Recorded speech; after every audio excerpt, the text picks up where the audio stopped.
Olá, a graça e a paz de Jesus. No vídeo de hoje, a nossa reflexão será com base na carta aos Romanos, capítulo 10. A palavra de Deus, do versículo 1 ao versículo 3, nos diz assim, na versão A Mensagem: Acreditem em mim, amigos. Para Israel desejo o melhor, salvação, nada menos que isso.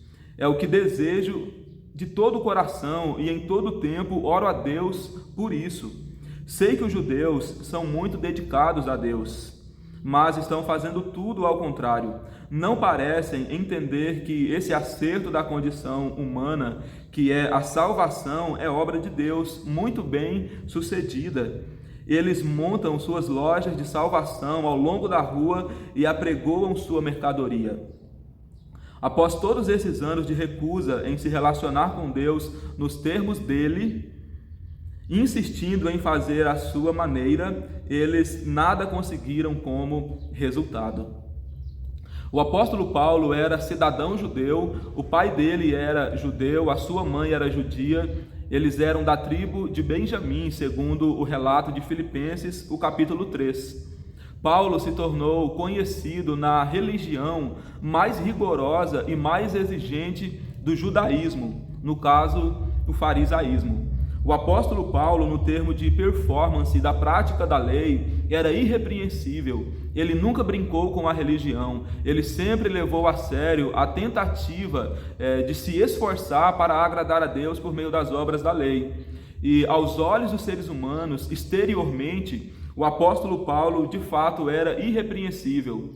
Contudo, com Cristo, o apóstolo Paulo aprendeu que ao olhar para dentro dele, ele não era perfeito na prática da lei. Ele cometia pecados que desonravam a Deus e que não estava de acordo com os preceitos da lei. E pecado é exatamente isso, é desobediência à lei. E o apóstolo Paulo sabia que interiormente ele havia cometido pecados que transgrediam, que desonravam e que quebravam a lei.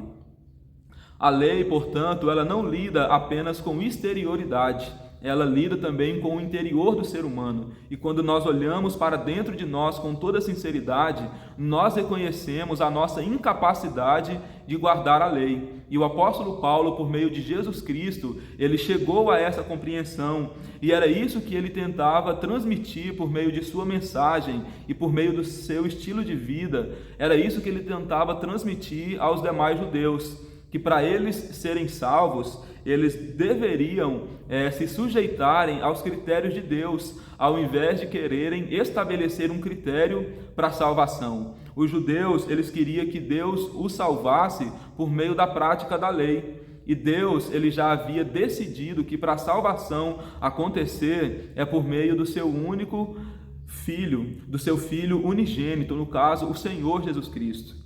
O apóstolo Paulo diz ainda aos judeus que viver segundo a lei é um critério inatingível para cada um de nós e que alcançar a salvação segundo a prática da lei é algo impossível para qualquer ser humano. O apóstolo Paulo ele ainda propõe um ensinamento aos judeus, aos israelitas e também a todos nós de que a salvação ela não está longe a ponto de nós fazermos uma escalada perigosa até o céu ou de nós fazermos uma descida perigosa ao abismo. A salvação ela está tão próxima de nós, assim como o coração está perto do peito e assim como a língua está perto da boca. A salvação está próxima de nós, a salvação está ao nosso alcance.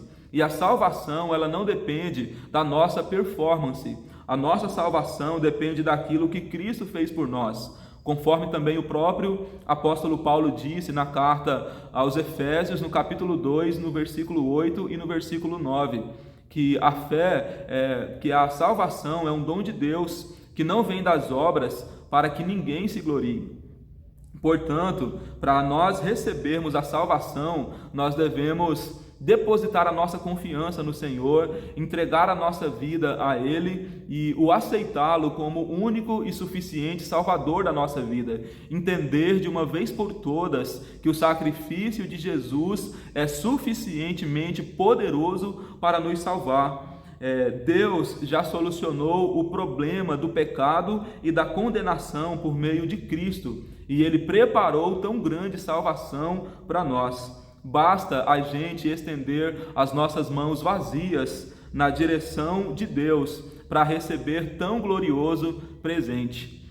Portanto, amados, para a gente herdar a salvação e receber a graça de Deus, nós devemos depositar a nossa confiança no Senhor. E o apóstolo Paulo, no versículo 11 de Romanos capítulo 10, ele diz: as Escrituras garantem, ninguém que confie em Deus de todo o coração irá se arrepender disso. Quando nós lemos Números capítulo 23, o versículo 19, Moisés ele diz ao povo de Israel: Deus não é homem para que minta, e nem filho do homem para que se arrependa. Aquilo que ele prometeu, ele cumprirá. O profeta Isaías, no capítulo 42, no versículo 3, ele disse que o Senhor, ele não veio para esmagar a cana quebrada e nem para apagar a chama que fumega.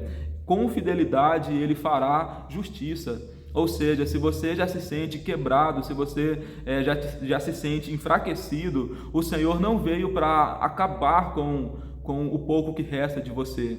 Se você no seu coração vê uma chama fraquinha, acesa, com mais fumaça do que fogo, o Senhor nosso Deus, ele não veio para soprar e apagar essa chama. Ele veio muito pelo contrário para fazer essa chama reacender no seu coração e queimar no seu coração novamente, e incendiar você, incendiar a sua vida, incendiar a sua espiritualidade.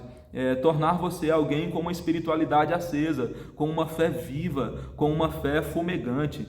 O Senhor não veio para nos quebrar, conforme o próprio texto de João, capítulo 3, o versículo 17 diz: porque Deus não enviou o seu Filho ao mundo para que condenasse o mundo, mas para que o mundo seja salvo por ele. Note, portanto, meus amados irmãos e irmãs, que confiar em Deus é algo que vale a pena. Conforme disse o apóstolo Paulo no versículo 11 de Romanos 10, as Escrituras garantem: ninguém que confie em Deus de todo o coração irá se arrepender disso. Portanto, para a gente receber a salvação, nós devemos depositar a nossa confiança em Deus. Por fim, para finalizar essa reflexão, o apóstolo Paulo, ele diz, repetindo as palavras do profeta Isaías: um povo que nunca procurou por Deus seria achado por Deus. E Deus, ele se revelou a um povo que nunca o invocou. Esse povo sou eu e é você. Nós que nunca havíamos procurado por Deus, nós o encontramos. Nós que nunca havia chamado por Deus, ele se revelou a nós. Portanto, a salvação, ela é um presente de Deus, dado a todos, possível de ser alcançada por todos, desde que nós depositemos a nossa fé e a nossa confiança no Senhor Jesus Cristo e no sacrifício que Ele realizou por nós na cruz do Calvário. Sendo assim, portanto, não queira se salvar pelos seus próprios méritos e não queira criar critérios para a sua salvação. Basta que nós venhamos nos apegar ao plano perfeito que Deus já idealizou e já realizou para a nossa salvação. Vamos juntos orar em nome de Jesus. Soberano e eterno Senhor, nós te louvamos, nós te bendizemos, nós te damos graça. O Senhor mesmo disse, o evangelista João falou, que o Senhor veio para o que era seu, mas os seus não o receberam, os seus o rejeitaram. Mas a todos aqueles quanto te conheceram e creram no seu nome, o Senhor deu-lhes o poder e deu-lhes o direito de serem chamados filhos de Deus, os quais não nasceram segundo a carne e o sangue, mas segundo a vontade do Espírito. E nós somos esse povo que fomos achados pelo Senhor, que fomos encontrados pelo Senhor. E hoje nós podemos acessar a salvação por meio da fé em Cristo Jesus. E nessa oração, Deus, nós oramos e pedimos ao Senhor, nos dê esta graça da salvação por meio da confiança em Jesus. Nós já reconhecemos, Deus, que nós não podemos nos salvar por nossos próprios méritos e que a nossa salvação está garantida no Senhor. Nós confiamos nos méritos do Senhor para a nossa salvação e nós cremos que o Senhor já nos concedeu essa graça por meio da fé em Jesus Cristo. Sustenta sustenta a nossa fé, sustenta a nossa espiritualidade, sustenta a nossa confiança no Senhor.